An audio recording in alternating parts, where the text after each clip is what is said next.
আপনি স্বীকার করেন বা না করেন, বাংলাদেশের রাজনীতিতে এখন পিনাকি ভট্টাচার্য অতি গুরুত্বপূর্ণ ব্যক্তি। তার যে ইনফ্লুয়েন্স জনগণের প্রতি, তার দর্শক এবং শ্রোতার প্রতি, এটি এই মুহূর্তে অন্য কোনো রাজনৈতিক দলের প্রধানের নেই। এবং তিনি যেভাবে একটা গেরিলা বাহিনী গড়ে তুলেছেন এবং তার সেই বাহিনীকে আমি গেরিলা বাহিনী এই জন্য বলছি যে এ যাবৎকালে তিনি যে কয়টি ঘটনা ঘটিয়েছেন, এটি কোনো রাজনৈতিক দলের নেতা বা অতীতের যারা গেরিলা নেতা ছিলেন, কর্নেল তাহের বলেন, তারপর মেজর জলিল বলেন, সিরাজ শিকদার বলেন, তারা যে সকল অপারেশন করেছেন, সে সকল অপারেশনের তুলনায় গত কয়েক মাসে প্যারিসে বসে তিনি যে সকল অপারেশন চালিয়েছেন, সে সকল অপারেশনের গুরুত্ব, ভয়াবহতা এবং আগামী দিনে রাজনীতির যে শেভিং, সেই শেভিংয়ে মানে আমি অতীতের যে কোনো অপারেশনের চাইতে গুরুত্বপূর্ণ। যেমন ধরুন, জাসদ দুটো কাজ করেছে অতীতে। একটা হলো ভারতের দূতাবাসে আক্রমণ চালিয়ে রাষ্ট্রদূত সমর সেনকে তারা ছিনতাই করার চেষ্টা করেছে, কিডন্যাপ করার চেষ্টা করেছে। আর হলো আওয়ামী লীগের জমানাতে স্বরাষ্ট্রমন্ত্রীর বাসভবন তারা ঘেরাও করার বা আক্রমণ করার চেষ্টা করেছে হাসানুল হক ইনুর নেতৃত্বে। তখন ক্যাপ্টেন মনসুর আলী অর্থাৎ নাসিম সাহেব, আওয়ামী লীগের যে প্রয়াত মন্ত্রী নাসিম সাহেবের বাবা, জাতীয় চার নেতার একজন, তিনি তখন স্বরাষ্ট্রমন্ত্রী ছিলেন। এই দুটো জাসদের কাজ। সর্বহারা পার্টি সারা বাংলাদেশে অনেক কর্মকাণ্ড ঘটিয়েছেন, সিরাজ শিকদার সেটা বাদ দিলাম। মেজর জলিল অনেক কিছু করার চেষ্টা করেছেন। এখন এই জিনিসগুলোর তুলনায় আপনি যদি ধরেন ৩২ নম্বর ভাঙা, এই চারটিখানি কথা নয়। এটা ৩২ নম্বর ভাঙা এই কাজটা বাংলাদেশ সেনাবাহিনী সাহস পেত না, ডক্টর মোহাম্মদ ইউনূস সাহস পেত না, বিএনপি তারেক রহমান সাহেব কোনোদিন সাহস পেতেন না। এই কাজটি পিনাকি করেছেন এবং করে তিনি গর্ব করছেন যে আমি করেছি, পারলে আমার পছন্দের টান দাও, আমার এটা করো ওটা করো, চ্যালেঞ্জ জানাচ্ছেন পুরো জাতিকে। তিনি এই কাজ করেছেন এবং তিনি বলছেন যে বেশি বাড়াবাড়ি করলে একেবারে টুঙ্গিপাড়া ভেঙে শেষ করে দেবো, বঙ্গবন্ধুর মাজার তিনি ভেঙে দেবেন। তো বঙ্গবন্ধুর মাজার যদি তিনি ভাঙতে পারেন, তাহলে শহীদ প্রেসিডেন্ট জিয়াউর রহমানের মাজার ভাঙা তো তার জন্য নস্যি, এটা তো তিনি বলি হয়ে যায়। তিনি যেভাবে প্রথম আলোর অফিসের সামনে গরু জবাই করে তিনি জিয়াফত করেছেন, যেভাবে তিনি ডেইলি স্টারকে ভয় দেখিয়েছেন, এই ভয় দেখার ফলে মনে করেন মাহফুজ আনাম ডেইলি স্টার সম্পাদক এবং মতিউর রহমান যিনি রয়েছেন প্রথম আলোর সম্পাদক, তিনি এই দুজন ব্যক্তি পিনাকির নাম শুনলে তারা যে ভয় পান, এটা আমার কাছে মনে হচ্ছে যে অন্য কোনো মানে ভয়ঙ্কর প্রাণী, তাদের সামনে যে একটা বাঘ দেওয়া হয়, তারপর শেষে সিংহ দেওয়া হয়, তো তারা বাঘ সিংহের একেবারে কান ধরে মলে দিতে পারবেন দুজনে, মাহফুজ আনাম এবং মতিউর রহমান। কিন্তু যদি বলা হয় তুমি একটু পিনাকির চোখের দিকে তাকিয়ে একটু মুচকি হাসো, তারা মানে কান্না করতে ভুলে যাবেন। তো এইরকম একটা অবস্থা এই বাংলাদেশে ডেইলি স্টার প্রতিষ্ঠা হওয়ার পর, প্রথম আলো প্রতিষ্ঠিত হওয়ার পর এই ভয় তো কাউকে দেখাতে পারেনি। এরপরে তার যে কতগুলো ন্যারেটিভ তিনি তৈরি করেছেন, শেখ হাসিনার নাম দিয়েছেন কাঁঠাল রানী, তারপরে তিনি বলেছেন যে জয় বাংলা করে দেবো, মানে ফিনিশ করে দেবো, খুন করে ফেলবো, মেরে ফেলবো, মাটির মধ্যে পুঁতে ফেলবো। এই টোটাল জিনিসগুলো ১০-১২টা যে বিশেষণ, সেই ১০-১২টা বিশেষণকে একত্রে তিনি একটা তাবিজের মধ্যে ঢুকিয়ে ফেলেছেন এবং সেই তাবিজটার নাম হলো জয় বাংলা তাবিজ।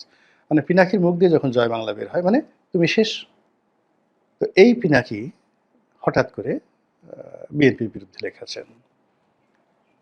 হঠাৎ করে তিনি তারেক রহমান সাহেবকে এখন সরাসরি আক্রমণ করছেন। এর আগে সালাউদ্দিন সাহেবকে নিয়ে বকা দিয়েছেন, তারপরে মির্জা ফখরুলকে নিয়ে তিনি বাজে মন্তব্য করেছেন কন্টিনিউয়াসলি, মির্জা আব্বাসকে নিয়ে তিনি মানে যাকে বলে নানা রকম কথাবার্তা বলেছেন। তো এই সব কিছু বাদ দিয়ে এখন তিনি জনাব তারেক রহমান সাহেবকে জয় বাংলা করার জন্য প্রকল্প হাতে নিয়ে এগোচ্ছেন খুবই সুকৌশলী এবং সুন্দরভাবে। আমি এটা বুঝি না যে একটা সময় কিন্তু পিনাকির সঙ্গে জনাব তারেক রহমানের একটা ভালো সম্পর্ক ছিল। পিনাকি এভাবে বলেনি, কিন্তু তার একটা ভিডিওতে আমি দেখলাম যে তারেক রহমান সাহেবের সঙ্গে তার কথা হয়েছে এবং তিনি যেভাবে আকার ইঙ্গিতে বলছিলেন যে তারেক রহমান সাহেব মৃদু হেসে বিনয়ের সঙ্গে যেভাবে তার সঙ্গে যোগাযোগ রক্ষা করেছেন, কথাবার্তা বলেছেন, সেই সম্পর্কটা হঠাৎ নষ্ট হলো কী করে? তিনি তারেক রহমান সম্পর্কে যে কথাগুলো বলেছেন বা যে প্রশ্নগুলো এখন তুলেছেন, যেটা তারেক রহমানের পুরো ক্যারিয়ারকে প্রশ্নের মুখোমুখি নিয়ে আসবে, সেটা নিয়ে আমি পরে আলোচনা করব। কিন্তু এটা হলো কেন? ১। ২ নম্বর হলো যে বাংলাদেশে তারেক রহমান সাহেবের ২ থেকে ৩ জন রাইট হ্যান্ড আছে। ইয়াংদের মধ্যে আছে, বয়স্কদের মধ্যে আছে, যারা মিডল এজ তাদের মধ্যে আছে, দলের ভিতরে যারা পোর্টফোলিও মেনটেন করেন তারা, দলের বাইরে পোর্টফোলিও নেই তারা, এর মধ্যে দুই একজন আছেন যাদের সঙ্গে তারেক রহমান সাহেবের একেবারে পারিবারিক সম্পর্ক হয়ে গেছে, একথা অনেকে বলছেন, হবে এরকম কথাও বলছেন, বা আছে এরকম একটা কথাও বলছেন। এরকম অনেক পাওয়ারফুল লোক আছেন। এই সকল পাওয়ারফুল লোকের সঙ্গে টিল নাও টুডে জনাব পিনাকি ভট্টাচার্যের একটা দহরম মহরম সম্পর্ক রয়েছে। তারা সকাল বিকাল বাংলাদেশের অভ্যন্তরীণ যে বিষয়গুলো রয়েছে সেগুলোর তথ্য দিয়ে, উপাত্ত দিয়ে, ডাটা দিয়ে, কথা দিয়ে, বার্তা দিয়ে তারা পিনাকিকে এনরিচ করেন, পিনাকিকে এনরিচ করেন। তো সেই লোকগুলোর সাথে এখন আজকের দিন পর্যন্ত পিনাকির ভালো সম্পর্ক রয়েছে, যারা তারেক রহমানের রাইট হ্যান্ড। তো যেখানে রাইট হ্যান্ডের সঙ্গে ভালো সম্পর্ক, সেখানে কেন তারেক রহমান সাহেবকে জয় বাংলা করার জন্য মিস্টার পিনাকি এই অনেকগুলো মন্তব্য করছেন, ভিডিও বানিয়েছেন, এবং যেহেতু তিনি এটা শুরু করেছেন, এটা তিনি শেষ না করে যাবেন না। এখানে পিনাকির একটা জিনিস আমি প্রথম থেকে দেখেছি, যে তার কর্মের মধ্যে একটা ধারাবাহিকতা রয়েছে। সে যদি কাউকে পছন্দ করে, ভালোবাসে, তো ওটা সে রক্ষা করার চেষ্টা করে, এবং সে মৃদু সমালোচনা করে। যেমন আসিফ মাহমুদ সজীব ভুঁইয়াকে সে মৃদু সমালোচনা করেছিল। তারপরে আসিফ মাহমুদ সজীব ভুঁইয়া যখন লন্ডন মানে প্যারিসে গিয়ে তার সঙ্গে দেখা করলো, তিনি ছবি তুললেন, এরপর থেকে তিনি তাকে ছোট ভাই হিসেবে, বা পিনাকির যে বয়স তাতে আসিফ মাহমুদ সজীব ভুঁইয়া তার ছেলের বয়সী হবে। তো এরকম এই জন্য সে তার প্রতি একটা আপত্ত স্নেহ নিয়ে তিনি কাজ করেন। ফলে আসিফ মাহমুদ সজীব ভুঁইয়াকে নিয়ে সবাই সমালোচনা করছেন, নেতিবাচক কথা বলছেন, কিন্তু পিনাকি বলছেন না। এটা ওর একটা ক্যারেক্টারিস্টিক্স। সরি, ও না বলে উনি বলি। তার সঙ্গে মানে আমাদের এইজ অলমোস্ট সেম। ওনার সঙ্গে আমার কখনো ব্যক্তিগতভাবে পরিচয় হয়নি, কিন্তু আমাদের এইজ লেভেল, এডুকেশনের যে ইয়ার অলমোস্ট সেম।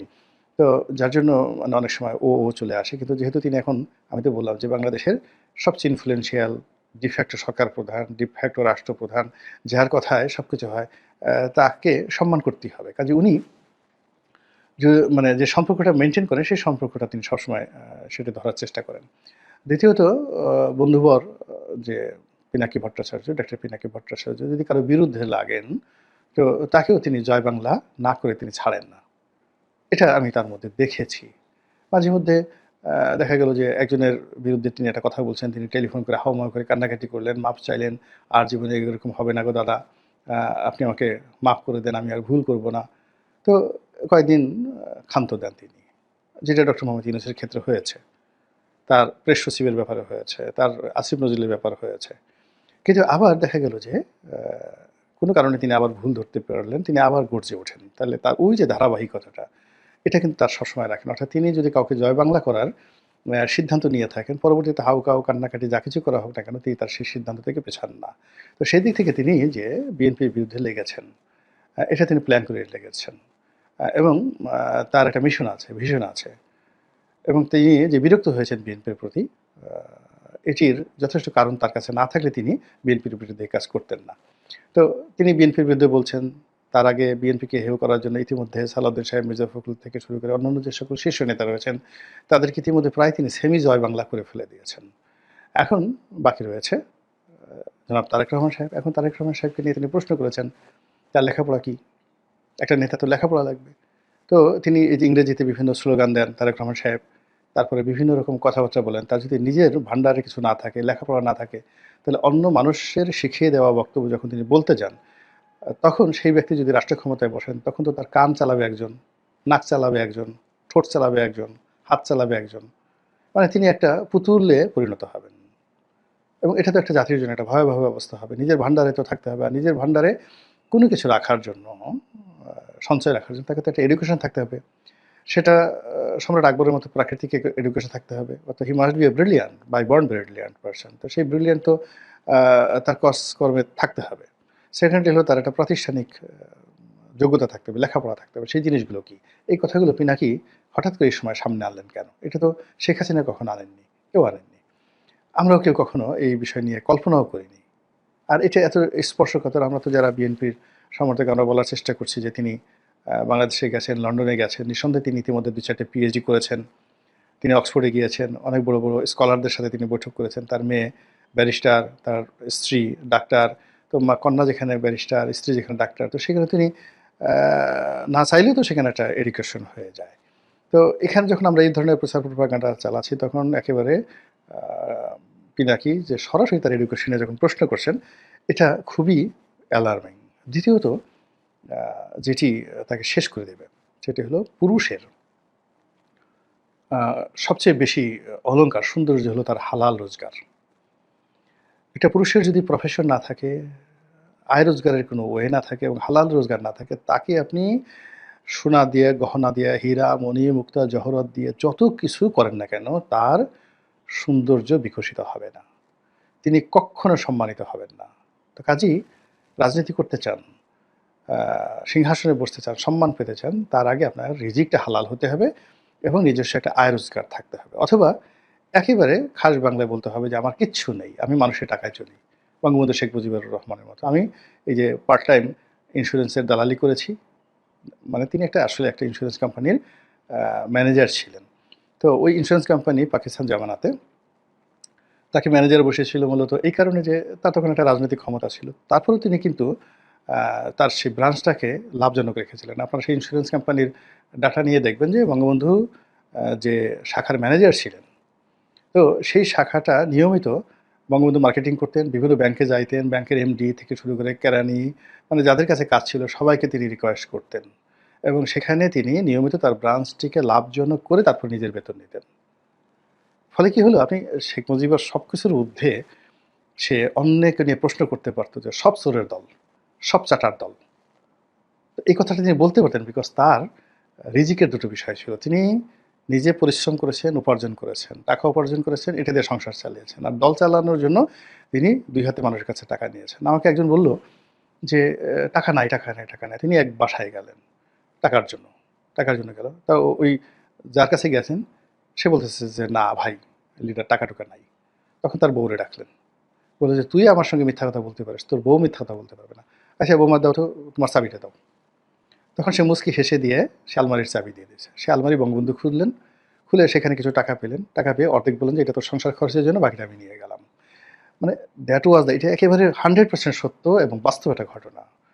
এই কাজ করে তিনি অর্থ উপার্জন করেছেন দলের জন্য। আর নিজের জন্য তিনি একটা ইন্স্যুরেন্স কোম্পানি, আপনি চিন্তা করেন, একটা ইন্স্যুরেন্স কোম্পানিতে বাংলাদেশের একটা রাজনৈতিক দলের প্রধান ব্যক্তি, তিনি একটা ব্রাঞ্চের ম্যানেজার হিসেবে কাজ করছেন, ব্রাঞ্চ ম্যানেজার হিসেবে।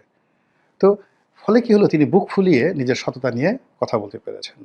শেখ হাসিনার একই অবস্থা। আমি ছাড়া তো আসলে এই দলে কাউকে সৎ দেখি না।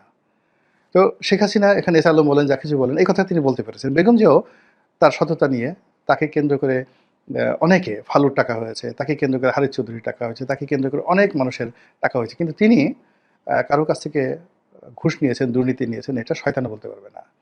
তো এই যে রাজনীতিবিদদের যে সততা, এই সততা তার রিজিকের ব্যাপারে তাকে অনেস্ট হতে হবে। জিয়াউর রহমানের সততা তো রীতিমতো কিংবদন্তি। তো সেক্ষেত্রে তারেক রহমান সাহেবের সেই যে পৌরুষ, যেটা অর্থের সঙ্গে সম্পৃক্ত, সেই জায়গাটাতে টান দিয়েছে পিনাকি। আপনি টাকা পান কোথায়? লন্ডনে আপনার থাকতে যে এলাকায় থাকেন, কিংস্টন এলাকায় থাকেন, এলাকাতে থাকতে, খেতে বাংলাদেশের টাকায় একেবারে কিচ্ছু না হলেও একটা মানুষের মাসে ২৫ লাখ টাকা খরচ আছে। এই ২৫ লাখ টাকা আপনার এতদিন যাবৎ কোথা থেকে আসছেন, কি আসছেন, এই প্রশ্নগুলি তিনি করেছেন।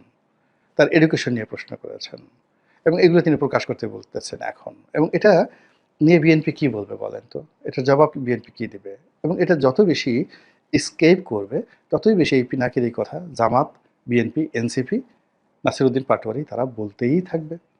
ফলে কি হচ্ছে? এই যে সামনে যে আমরা নির্বাচন, সোনার পাত্রবাটি, কিংবা সামনে যে বিজয়, বিএনপির যে বিজয়, আমরা একেবারে মুছে তা দিচ্ছি। যাকে বলা হয় কোট প্যান্ট বানিয়ে ফেলেছি মন্ত্রী এমপি হওয়ার জন্য। তো তাদের জন্য এই যে পিনাকির যে নতুন জয় বাংলা প্রজেক্ট, এই জয় বাংলা প্রজেক্ট শেষ পর্যন্ত কোথায় যায় সেটি দেখার বিষয়।